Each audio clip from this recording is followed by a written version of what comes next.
everyone. Let's make some ugly soap. No, we're continuing the Ugly Soap Saga, which is the continuing story of a soap I didn't like and decided to remake. I hope you remember these little opal soaps. If you do not, there will be a link at the end. As you'll see me say. But there's one of them I particularly did not like. Before we get too far into this strange story, I want you to say a big hello and a warm welcome to my co-host, Mr. Soaps and Such. Hey! Of course, my voice cracked. Hey. He was making fun of my intro. I don't know why, but sometimes my intro, when I do my long hey to you guys, every once in a while it sounds like I've had a little too much to drink, which I really can't drink, so that's not the option, but it sometimes sounds, hey, really slow, and I don't know why. Maybe hay really is for horses. Oh, boo. I'm not a horse. I don't know. We're a little silly today. We've had a really long week, so pardon us. So, what are we doing today? We are remaking, rebatching, creating anew, because sometimes you don't like a soap. And some of you did like this soap that I didn't care for in that last video. And this is just a reminder. It's about remaking a soap you don't like, because there's going to be times you don't care for one. And a lot of times people will say, just put it out to sell. Somebody will like it. And that's true.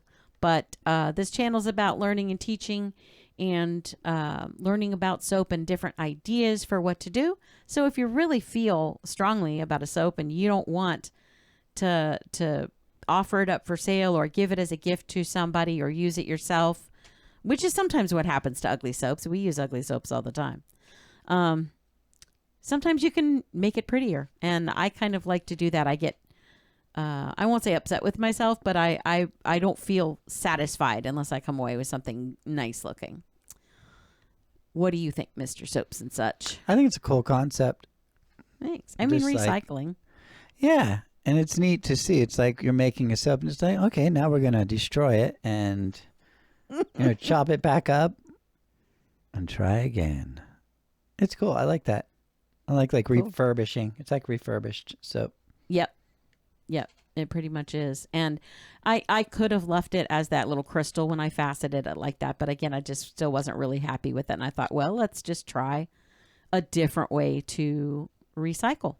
So we're trying a technique before that you've probably seen, or at least seen a soap representative of this idea. Because this isn't a technique I came up with. This is I've seen it plenty of times. I don't know if you know who Eden's Secret is. She's a channel. She mostly does cold process, but in her earlier years of her YouTube channel, because she definitely has been on YouTube for quite some time, but she hasn't posted anything new lately. In her earlier years, she did do a lot of melt and pour because she sold it at a store. She had a little brick and mortar and sold quite a few at a store. And she turned kind of around what her focus was. She started doing a lot of bath bombs and stuff like that, and definitely got further into cold process and did a lot more cold process and kind of stopped doing melt and pour. But I did learn a lot from her. She's worth watching. To see some different ideas. And she did one like this. And I've seen many of you post pictures of this style.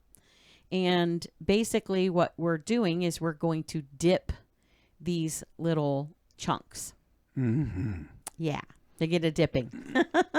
And part of that, you could simply roll them in or shake them in glitter and or mica, different color micas, just to get a little kind of like a mica line, but around your individual chunks. But if you do a layer of soap that is contrasting first, then you get kind of a double layer and it looks really cool. Because the mica is not, you're not going to be able to put enough mica on the outside to make a huge difference and not have the bar fall apart. So you just want a little coating of mica and this, but it shows up, believe it or not. So we're going to do a little dunking first. And one of the things, it's a little tricky because you don't want, let's see, here comes the mica. What you don't want to do when you start doing the dunking is have the heat too high on your soap. And I'll show you as we get closer to the dunking, you'll see the instructions on it. You'll see that I fail at the way Eden's Secret did it. Wasn't easy for me to do it that way. So yeah, she's been pretty hush hush about it though. Oh, funny. That's 2, by the way, if we're keeping count. Oh boy, yeah, we're gonna try to get a dad joke counter for Mr. Soaps and Such, so we can keep track of his little zingers. Yeah, that's why everybody shows up. 3 jokes. Oh boy. Yeah, and they show up for your hand signals too. They really appreciate those. Yeah. Which there is one later. Spoiler alert. You'll see a little hand signal or 2 in here. So I added I know I'm using goat milk soap, but I added a little titanium dioxide to this part because I really want the layer to show up.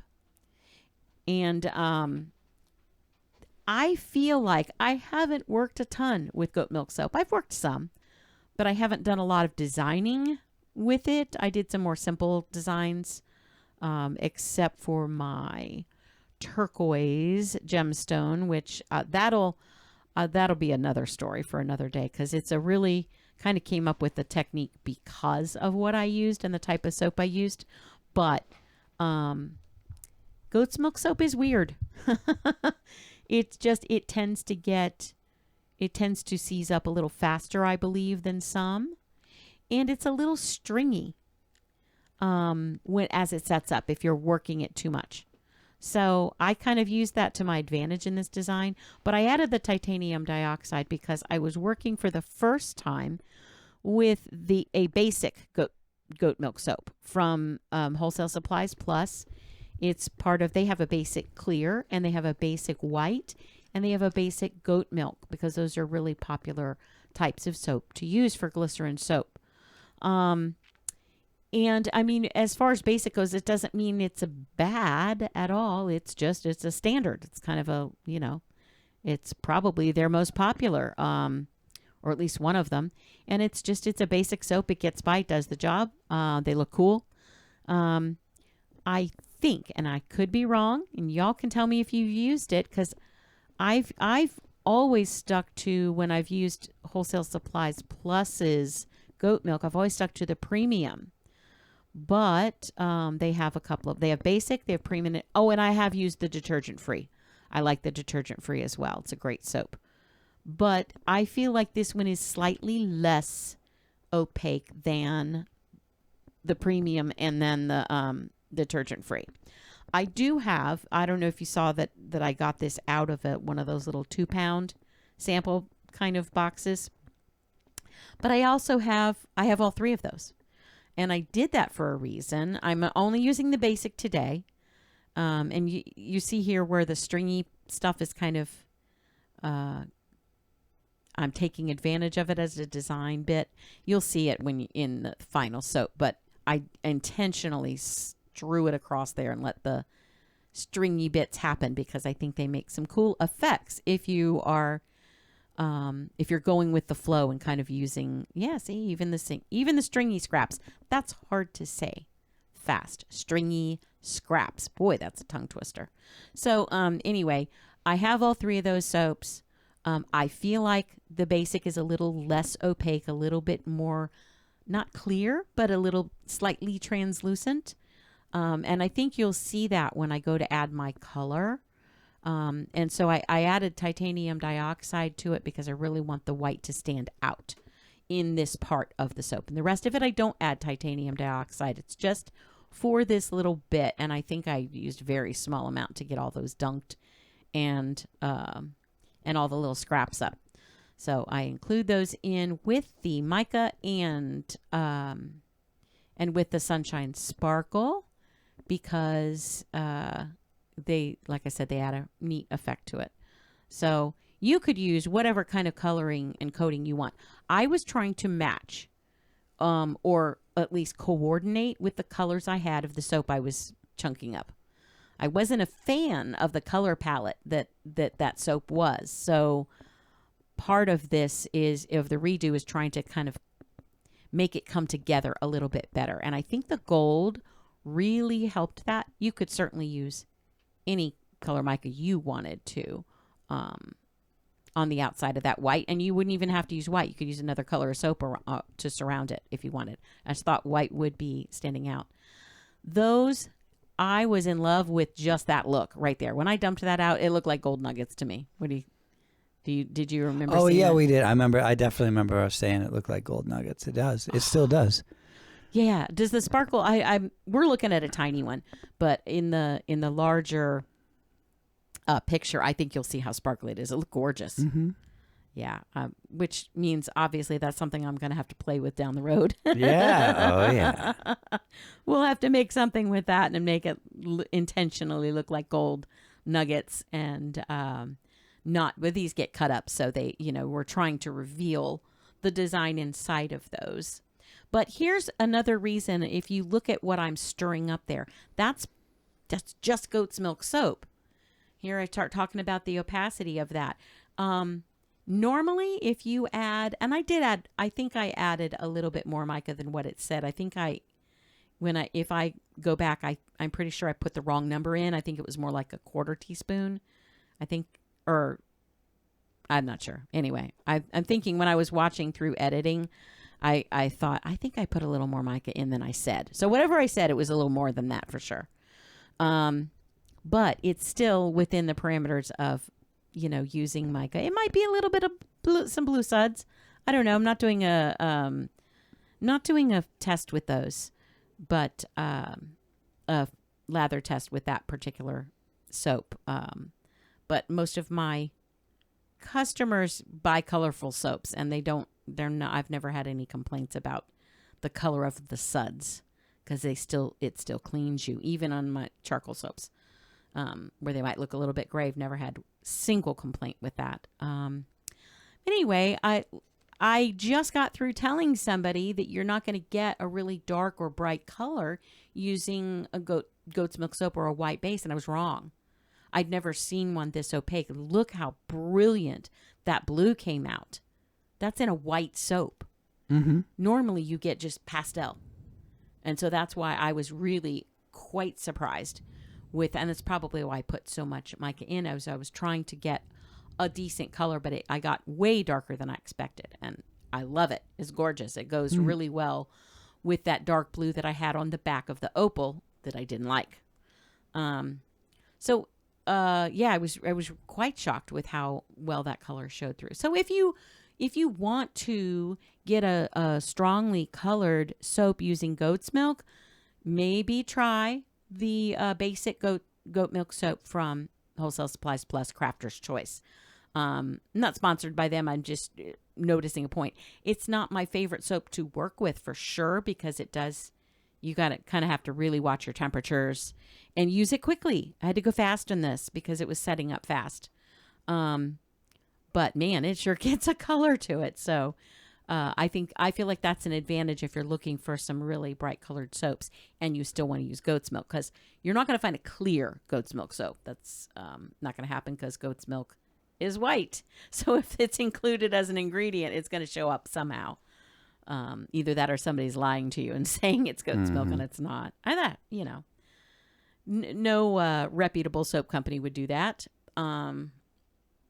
But you might find some offsides, kind of smaller, not necessarily smaller, but some that aren't really truly soap suppliers that might try to get away with something like that. But I've never come up against a real soap supplier that's done that kind of devious, underhanded misrepresentation of their product. Foul play. Yes.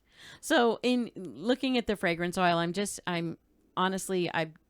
using something that will go with the scraps of the soap before. And so in me designing or creating this idea to see how far I can take a scrap soap and see how many times I can recycle stuff.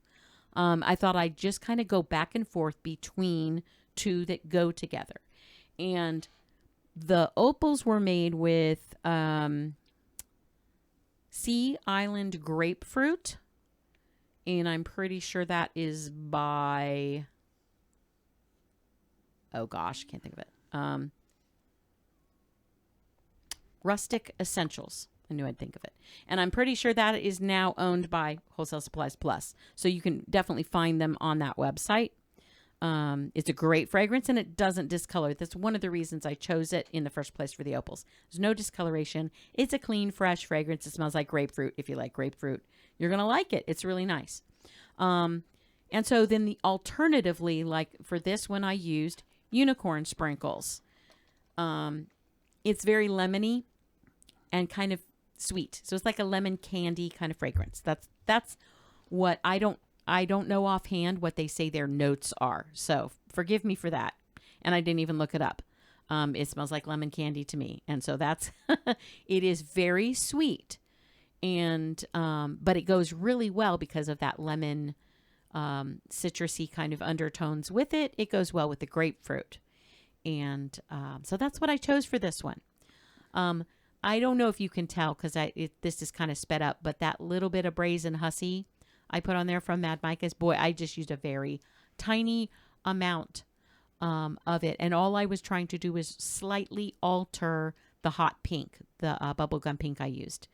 And it did exactly what I wanted. I was so happy with that. I kind of wanted a little bit of a bright melon color. There's another word for it, for that color, and I can't think of it. But I was really thrilled with this is exactly the shade I was looking for. Little bit of Brazen Hussy goes a long way. Lesson learned. 3. Are you sure we're not to 4 now? I know. No, that's 3. All right, y'all count his jokes and put them in the comments. Tell me how many jokes he made. It'd be a running count.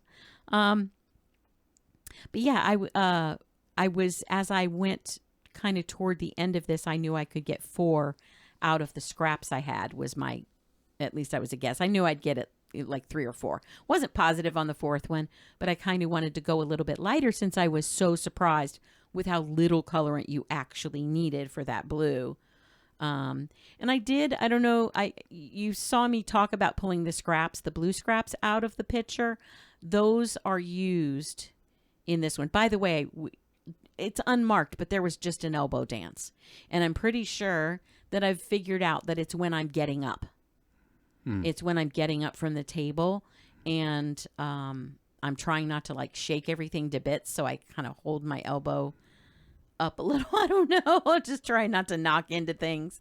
It's, there's lighting and cameras and stuff all around. And so it's a little tricky, and for some reason I put my elbow up, maybe to balance myself as I'm getting up here and there.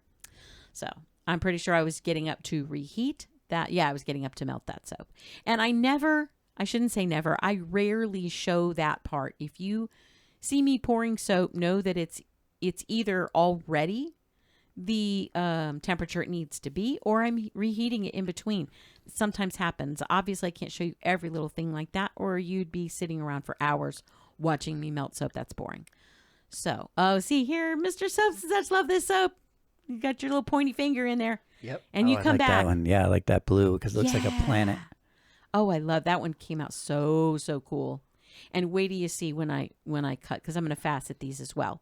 This is how you make soaps like this, where you use scraps and then you have to reveal it if you're using an opaque soap. If you're using clear, you're going to see everything.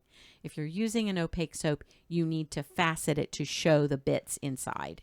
And it looks, that's my favorite part of these, is cutting into it and seeing what's inside. It just looks neat. And with this particular one, like the little crystally things that now have 3 layers of color, because the color of the little crystals when I chopped up the soap, and then the white that I rolled it in, sort of dunked it in, and then the gold that we shook it in the bag. So you're looking at 3 colors in there, not including the surrounding color of each stone. So yeah, that's so much fun. obviously, yeah, take heed of my warning up there. Be careful with your knife.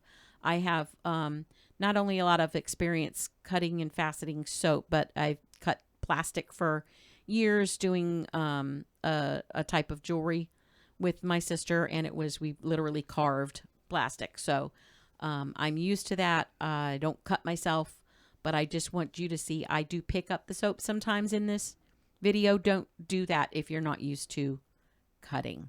If you're not used to cutting soap, something that's slick like that soap or plastic or something, I recommend keeping it on the table. It's a little bit easier. I had to pick it up I couldn't see very well where the top was rounded because I wanted to get rid of every bit of that outside layer. Anyway, look at the hat. It came out so cool. Yep, you're exposing the nuggets, and boy, does that make a difference. I mean, it looks like nothing when you don't cut into it. Now, that's another little thing you could do if you wanted to have a surprise soap for your customers and embed something or some things that were meant to be hidden and revealed as you use the soap. That'd be kind of fun, but you will continue as you use this soap to see different crystals and different shapes emerge from it. But you could have something that is neat like that where it's intentionally hidden. That might be a fun little marketing tool to use. I haven't done that yet. I've thought of it, just never got it done. There's so much to do. I haven't even updated my website. It's terrible. Yeah, it's crazy, but it's been a while. So, speaking of having been, been really crazy busy and not updating things quite as good as I should have, we've got some changes coming. Not only am I going to be updating the website and eventually getting to a spring cleaning sale, and no, I haven't been spring cleaning my house either. So we'll do both. But so keep that in mind if you are somebody who purchases soap. If you're here for the learning, then just ignore that. But I do want to tell you there is some stuff, nuggets and news for you. Not a lot. We're not going into a bunch of detail today, but you may see us. We may be taking some traveling time. We may be doing some traveling around a little bit here and there. And we're going to take you with us. That sounds exciting.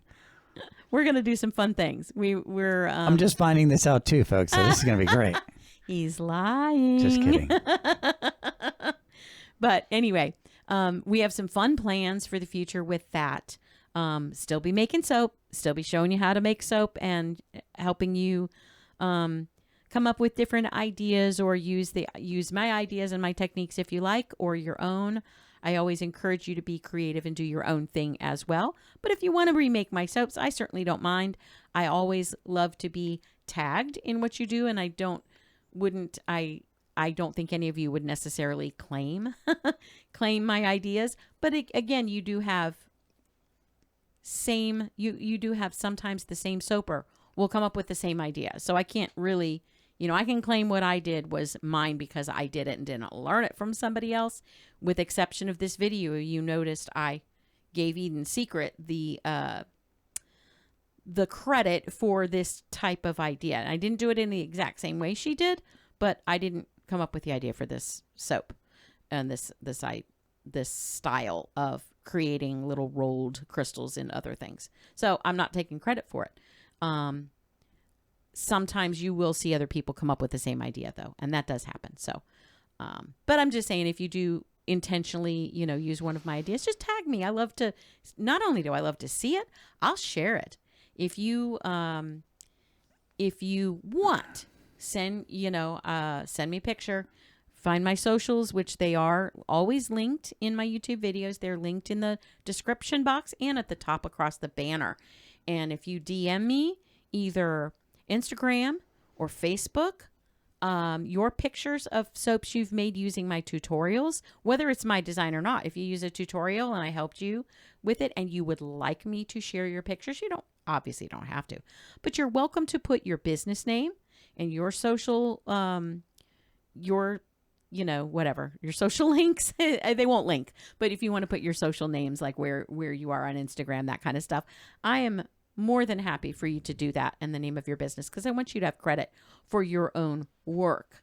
But I will share them in the community on the first Sunday of the month, most likely. And I'll share what I've got. Some of you many of you have shared and been very generous to share some of your stuff with me in that way. And I just love it. So thank you all so much who have shared that and for anybody who wants to. So here is the results. We're going into some close-ups now. We're going to see some more of Mr. Soapy's opinion on these very, very soon. Yeah, I think this was the blue one your favorite. Yeah, I think I do like the blue one the best. Yeah. Yeah. I like the contrast. It was my favorite too. I just think it was so striking. And I thought that was, you. I pointed at that one little spot on there. That looks one really chunk. cool. It did. It did. Yeah, that part I like, it's apparently. So cool. Yeah, you kept showing it, so you must. I just wanted to say thanks for hanging out with us. We're not at the ending pictures yet, but they go by pretty quick. In this one, I only have a few because I only made 4 soaps. And normally I wouldn't make 4, like one each of a different color, but I was just kind of playing around today with this since not today, the day I made them, but I was just kind of playing around with the design idea and what color showed up against those other colors the best. I tried to stick with some of the shades of what were in the soap initially, except for the yellow. I kind of wanted to downplay the yellow because for some reason that one really got to me in the soap. I tried cutting it off to facet it and that didn't work. So this, I didn't want to do one in a yellow. I could have. If you love yellow and you have a soap that has yellow in it and you want to highlight that, go for it. It's subjective. Do what you like. Rebatch how you like. This is just another way, another tool in your toolbox of how to recycle or rebatch soaps. I had fun with this, a lot of fun. I don't know. It was just cool revealing the designs. And I hope that you try this sometime, and I hope you love it as much as I do. If I left something out, because it's very likely. My brain is so scattered right now because we've got a lot of things to plan and do. And so I may have left out some info. Please, please, please leave a comment if I did. Tell me which color is your favorite out of these if you like them. Maybe you like the original soap better. I don't know. But if you take a peek at, first of all, let me know in the comments. What's your favorite? Did you like the original better or these? And which color of these did you like? But you see those little scraps in the background. We're gonna show a little close-up of those in a minute or two when we go to the Lightbox pictures, where I take, more formal pictures for my website and stuff like that, and for my socials. Here we go. That barn door is so much fun. Oh boy. I'll show you a close-up of the scraps, but that's what's going to be next. That's going to be the next level of I'm taking those scraps from this soap and rebatching. I'm going to make them in a different design. And I probably will try to use something that's a different color palette so I can kind of swing it a different direction so they don't all end up being royal blue and pinks, because that could get old real quick. I think I have an idea for what I'm going to do with that too. But I thank you all for showing up. And I thank you for supporting us and hanging out with us when we do. We sure have fun with it, don't we? Yeah, it's fun. It's fun. And yeah, it is. Well, thank you so much. And I hope you all have a great day. Thanks. Bye. Bye.